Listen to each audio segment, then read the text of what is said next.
La mañana comenzó con la vibrante energía de Elizabeth Montgomery, quien invitaba a todos a permanecer atentos a las peripecias de una familia muy especial. En el hogar de los Stevens, la pequeña Tabitha se encontraba frente a un dilema escolar que solo una niña con su linaje podría tener. La pregunta flotaba en el aire con la inocencia de la infancia, cuestionando qué objeto sería el más adecuado para llevar a la escuela, si la hebilla del zapato de George Washington o el botón de su traje. Samantha, con la sabiduría de una madre que conoce los riesgos de manipular reliquias invaluables, respondió con firmeza.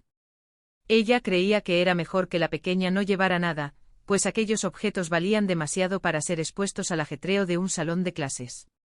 Sin embargo, el calendario marcaba una fecha especial, pues el lunes sería el cumpleaños de Washington y ese día el tema central de la escuela sería su figura histórica. Samantha sugirió una alternativa más segura: llevar el libro y contarle a la clase que su padre coleccionaba reliquias de aquel gran hombre. Tabitha, aceptando la lógica materna, se dispuso a prepararse mientras su madre terminaba de organizar el almuerzo de Darrin. El camino a la escuela se presentaba como una promesa de juegos y estudio, pero la tía Esmeralda tenía una perspectiva diferente. Ella siempre había preferido el juego al estudio durante sus propios años escolares. Al observar a Tabitha y escuchar su deseo de llevar algo más real que simples fotografías, la curiosidad y el deseo de complacer a la pequeña se apoderaron de ella. Tabitha anhelaba mostrar la hebilla y el botón verdaderos, convencida de que sus compañeros solo llevarían imágenes comunes. Esmeralda, impulsada por un afecto mal encaminado, le propuso un trato. Si la niña prometía devolverlos en cuanto regresara, ella le conseguiría los objetos. A pesar de la advertencia de Samantha sobre no tocar la colección de papá, Esmeralda tenía un plan diferente: no usaría la colección física, sino que los extraería directamente de las páginas del libro. Con una confianza algo tambaleante, Esmeralda se preparó para realizar el hechizo, reconociendo que no era la bruja más eficaz. Ella creía que aquello sí podía lograrlo. Con unas palabras mágicas que invocaban a un ladrón, un tontón y un soplón, Esmeralda pidió a George lo que necesitaba.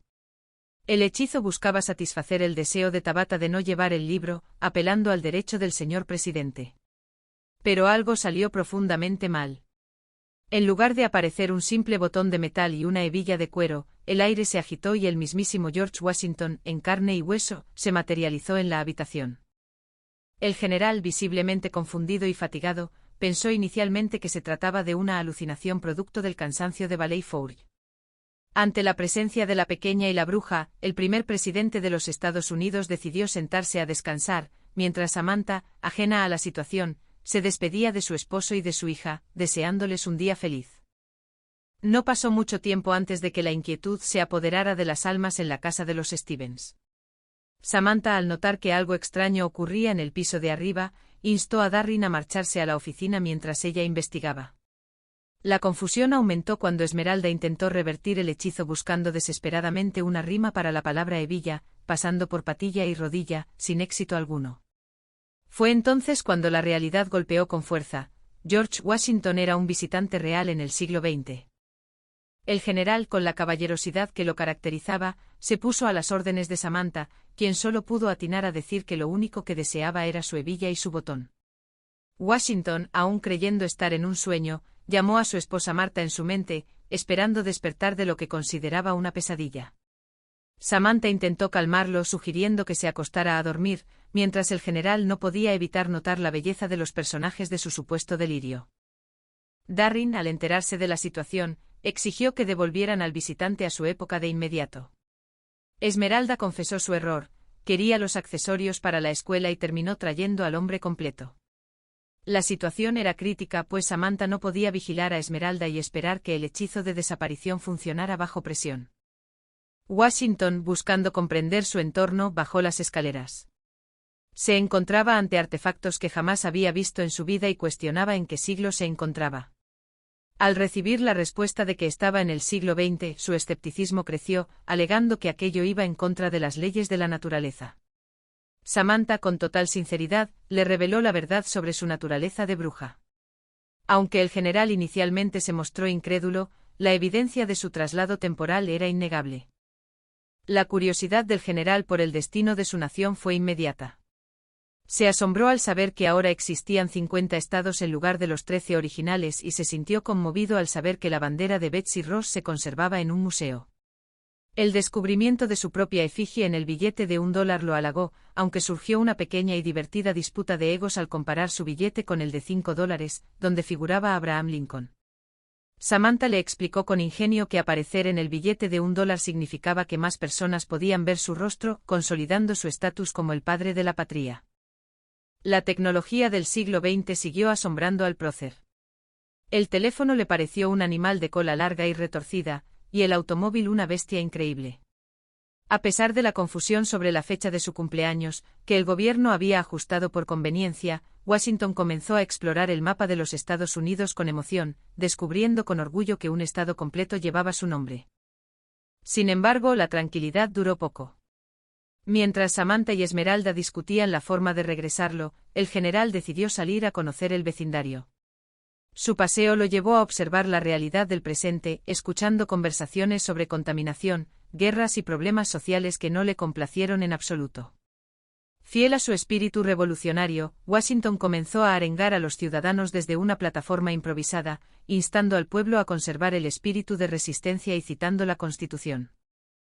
Su comportamiento atrajo la atención de la policía. Un oficial, confundido por la vestimenta y el discurso del anciano, intentó detenerlo. Washington, apelando a la resistencia contra un arresto ilegal y defendiendo el derecho a la libre expresión, se negó a ceder. La situación escaló hasta que el general fue arrestado por alboroto público, manifestación sin permiso y agresión a un oficial. En la comisaría, la fianza se fijó en $2.000 y el juicio se programó para 4 semanas después. Washington, indignado, exigió un juicio rápido como garantizaba la ley. Darring, utilizando sus influencias, logró que la audiencia se adelantara para el día siguiente en los salones privados de un juez, evitando así un espectáculo público. El general reflexionó sobre el estado de la libertad en el país. Se sintió decepcionado al saber que muchos ciudadanos preferían ignorar sus derechos en lugar de defenderlos, formando lo que Samantha llamó la mayoría silenciosa.